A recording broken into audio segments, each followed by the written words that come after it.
రాష్ట్రంలో ఎన్డీఏ ప్రభుత్వం వచ్చిన డే 1 అంటే జూన్ 12వ తారీఖు ప్రమాణ స్వీకారం చేసింది ప్రభుత్వం 2024లో. సో జూన్ 13, 2025 సంవత్సరం పూర్తవు.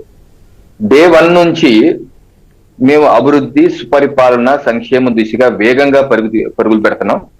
గత సంవత్సరంగా అత్యంత అభివృద్ధి కార్యక్రమాలు, అయితే పురోగతి, ఈ అంశాల్లో చక్కటి పురోగతి సాధించాం.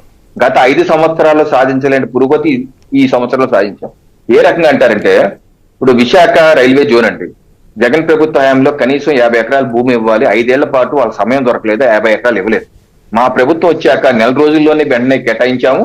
అలాగే అక్కడ ప్రధాని నరేంద్ర మోడీ భూమి పూజ చేశారు, వర్క్ కూడా స్టార్ట్ అయిపోయింది. అలాగే విశాఖ స్టీల్ ప్లాంట్ పునరుద్ధరణకు సంబంధించి 12,000 కోట్ల ప్యాకేజ్ ఇవ్వడం జరిగింది. అలాగే ఆంధ్రప్రదేశ్ ఏ అంటే అమరావతి, పి అంటే పోలవరం. పోలవరానికి సంబంధించినటువంటి ముందస్తుగా నిధులు, నిర్మాణానికి కావాల్సిన ముందస్తుల నిధులు 12,000 కోట్లు ముందుగానే రాష్ట్ర ప్రభుత్వానికి కేంద్ర ప్రభుత్వం ఇచ్చేసింది. నిధులకు ఉన్నాయి కాబట్టి వేగంగా చేసుకెళ్తున్నారు. 2027 కల్లా అది పూర్తి చేస్తాం. అలాగే అమరావతి నిర్మాణానికి కూడా గత ప్రభుత్వం అయితే అదో శ్మశానం, అది అక్కర్లేదని చెప్పి ఇచ్చిన పనులు కూడా ఆపేశారు. మా ప్రభుత్వ రంగాలకు కేంద్ర ప్రభుత్వ సహకారంతో 35,000 కోట్ల వరకు కేంద్ర ప్రభుత్వం ఇచ్చింది మ్యాచింగ్ గ్రాంట్లు. అలాగే world bank, Asia develop bank ఇప్పిస్తున్నారు. ఆ రకంగా నిధులు కూడా సమకూరాయి. వర్కులు, టెండర్లు కూడా పిలవడం ఆల్మోస్ట్ పూర్తి అయిపోయింది. ఆ వర్కులు ముందుకు వెళ్ళిపోతున్నాయి. అలాగే మిగతా అభివృద్ధి, ఇది ఇండస్ట్రీస్ పరంగా ఉద్యోగ కల్పన కోసం రాష్ట్రంలో ఈ సంవత్సరంలో దగ్గర 10 లక్షల కోట్ల రూపాయల పెట్టుబడులు సాధించడానికి అగ్రిమెంట్లు అయ్యాయి. కొన్ని గ్రౌండ్ లో కూడా కార్యరూపం దాల్చింది, కొన్ని వర్క్ జరుగుతున్నాయి. 10 లక్షల కోట్లు దగ్గర మా ప్రభుత్వాల లక్ష్యం 5 సంవత్సరాల్లో 20 లక్షల ఉద్యోగాలు, ప్రత్యక్ష పరోక్ష ఉద్యోగాలు కల్పించాలి. ఆ దిశగా వేగంగా పరుగులు తీస్తాం. దీనిలో సంబంధించి సెమీ కండక్టర్ మ్యానుఫాక్చరింగ్ యూనిట్స్ ఉన్నాయి. అలాగే డిఫెన్స్ కేంద్ర ప్రభుత్వం ద్వారా నాగాయలంకలో డిఆర్డిఓ మిసైల్ పరిశోధన కేంద్రం కూడా పెడుతున్నారు 5,000 కోట్లతో.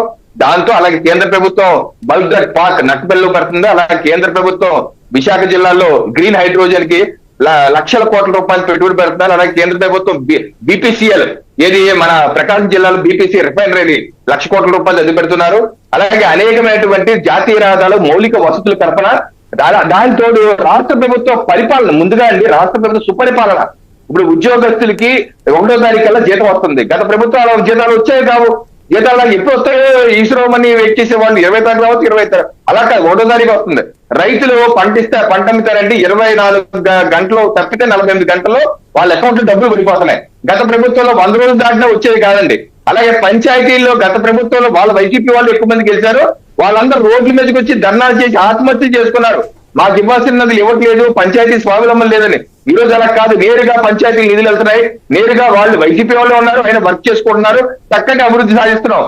రోడ్ల విషయంలో తెలంగాణలో కూడా చర్చ వచ్చింది. అప్పుడు ప్రభుత్వం ఆంధ్రప్రదేశ్ లో వెళ్ళి రోడ్ చూడండి, రోజు అధ్వానంగా ఉన్నాయి. అలాంటిది ఈ రోజు మేము ఈ సంవత్సరం మాసంలో 25,000 కిలోమీటర్ల గ్రామ స్థాయి రోడ్లని బాగుపరిచాము, కొన్ని కొత్త రోడ్లు వేసాము, ముందుకు తీసుకెళ్తున్నాం అన్ని రకాలుగా. అలాగే సంక్షేమ కార్యక్రమం, పెన్షన్ 3,000 నుంచి 4,000, వికలాంగులది 4,000 నుంచి 6,000, 3,000 నుంచి 6,000 పెంచాం.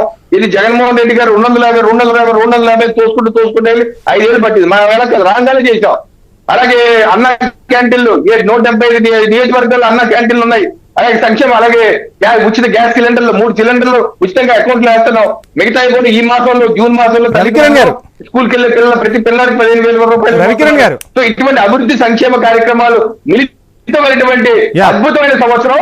4 ఏళ్లలో పూర్తి స్థాయిగా అభివృద్ధి చేసి చూపిస్తామండి.